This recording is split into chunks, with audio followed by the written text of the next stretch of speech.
Excited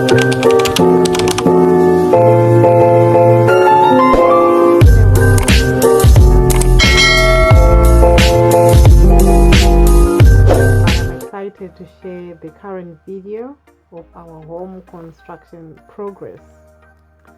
I had hoped that the wall plate would be completed by now, but unfortunately our builder underestimated both the floor area and the time needed to finish this phase. We are now aiming to have the wall plate fully done by next week, but I'm glad that things are moving quite well. I'm happy with the progress because it is a big house, so it's expected. In the meantime, this delay has given me a bit of breathing room to pause and focus on other aspects of life. So in today's video, as we watch the latest updates from our home construction, I'll also take the opportunity to talk about moving to the diaspora, life in the diaspora, and some of the challenges that come with it.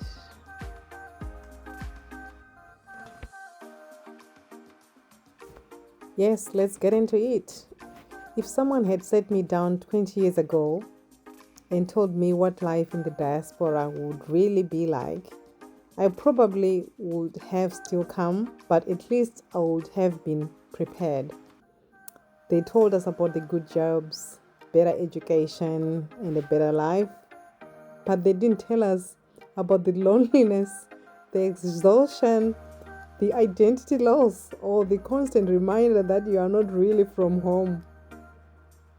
Today, I want to share the truth about life in the diaspora through my journey of 20 years in the diaspora. I am a wife, a mom, and a woman who lived the full immigrant experience. And today I want to tell you the truth no one talks about me before moving abroad. 1. Starting from zero. When you move abroad, you are not continuing your life at all. You are starting over and over again. You don't have family around, no network at all, no one to lean on. Everything is unfamiliar. The language, the work culture, the school system for the kids, even the way people relate to each other is quite different. You have to learn it all while trying to survive. And then on top of that, there's always this question, where are you from? This one is the biggest one. No matter how long you live in diaspora, you will be asked this same question. Where are you from? At the shops, at the doctor's office, your kids' school, even at church. It's a constant reminder you are not from here. And this is the one that I didn't even like. Even until now, I don't even like this question at all. Because I just want to feel like, to feel that where I am, it's home. Number 2, the silent struggles. In those early years when we moved, we were also busy working on getting our permanent residence. And it is a long process. The process alone is exhausting. The immigration paperwork that you have to come up with. You have to renew visas, you have to do background checks. It's expensive and very stressful as well. At the same time, you're working hard, you're raising a family, but still feel like you're in limbo because nothing is guaranteed until your visa is approved. Just imagine that time that you have to wait as a family. You don't know you don't know what the future holds. And you don't know if you're going to be rejected because, when you move with children, you want to secure a future with your children. So you don't want to disappoint your kids as well.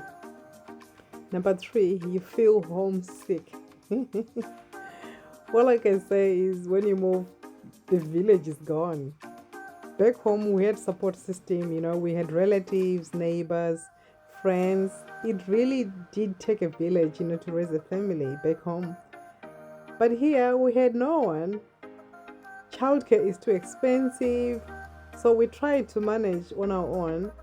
We made a plan. One parent would work, the other would stay at home with the kids, but bills piled up. Bills in diaspora, it's something else.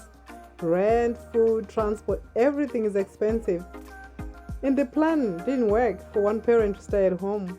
We both had to go to work.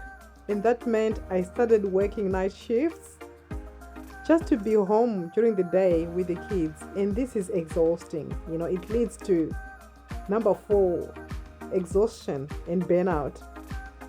I would work all night, come home in the morning, and jump right into being a full-time mom. No sleep, no rest, just go. And slowly I lost myself. I was always tired, short-tempered, emotionally drained. I didn't recognize myself anymore. I was surviving, not living at all. And because we don't talk about mental health enough in our community, I thought I was just failing, But really, I was burned out. And also, another hard truth, being away from home for so long means you lose connection, with your extended family. We would go for up to 8-10 years without even visiting our home country. Plane tickets, as your family grows, plane tickets, they become expensive. You miss weddings, you miss funerals, you miss birthdays for your family. Your children grow up without grandparents, cousins, or their culture. The distance is not just physical, it becomes emotional too. For me, one of the things that kept me going was attending church with my family. It gave me strength, hope, and reminded me that even in a foreign land, God still sees you. After living in the diaspora for so many years, here's the truth that everyone, that I think everyone should know, before they decide to move, far away from their home country. Life abroad is not just about opportunity; it's about sacrifice. You gain, but you lose.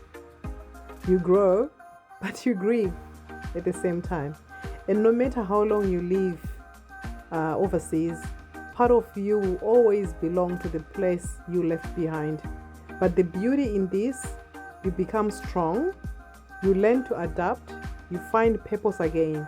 You fight for your family, and slowly you fight to reclaim yourself too. If any part of this story sounds like your life, know this, you are not alone. This channel is for women like me, for mothers, wives, workers, doing it all in a foreign land.